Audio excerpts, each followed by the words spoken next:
All right, welcome to this space. I know it's been a while I recorded a video, so you're welcome, and I hope to be consistent going forward. I just wanted to share this quickly before leaving. So, some years ago, I had this important exam. It was very important that I had to study for a long period of time, for some months, for that exam. Now, the week leading up to the exam, I was revising and all of that, but I had this panic attack.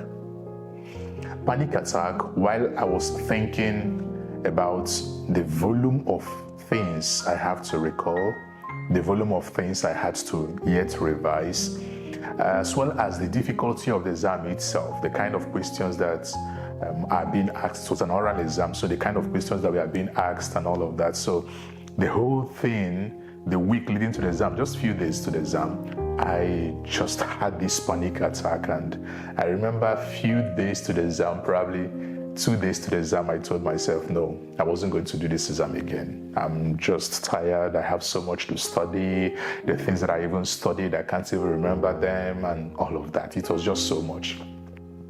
So that continued. Then a day before the exam, I think a night before the exam, around 8 p.m. or so, I stood up from my study desk and told myself, enough.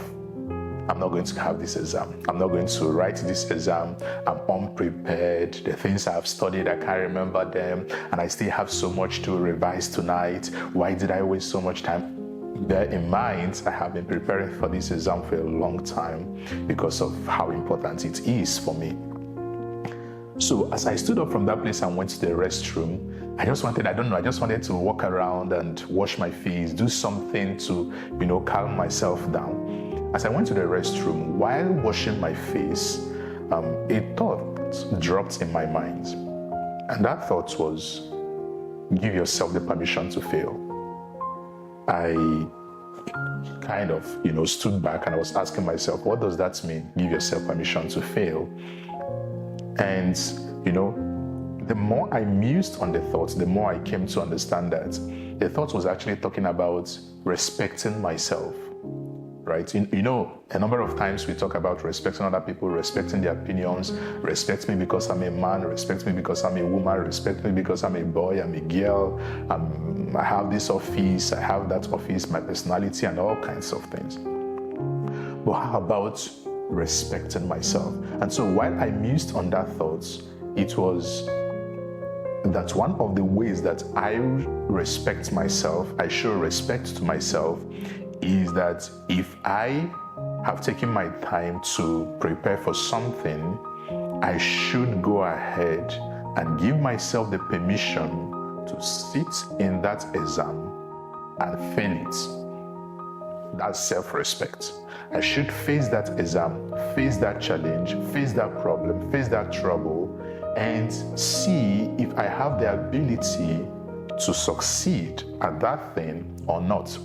Instead of withdrawing a day before the exam, few hours before the exam, instead of pulling back at the face of a challenge, always retreating at the face of problems, give yourself the permission to look at that problem in the eye, try to tackle it, try to overcome that challenge, and whatever happens, happens.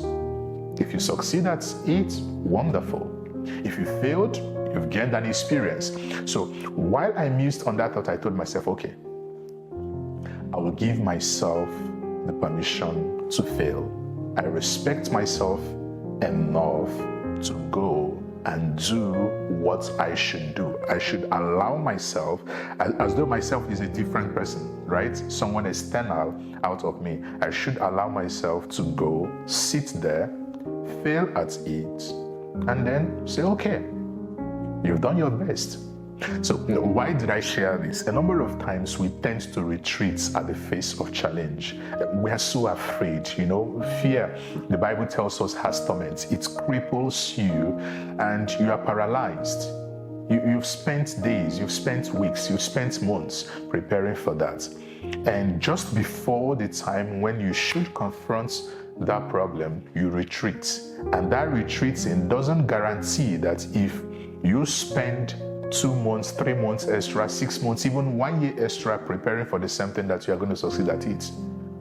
So in fact, that's one of the things that came to my mind then. I told myself, who tells me, who guarantees me, what guarantees me that if I don't sit for this now and I took 10 months, 3 months, 4 months, 6 months, whatever, 1 year to prepare for this exam again, that I wouldn't find myself in the same position that I find myself now.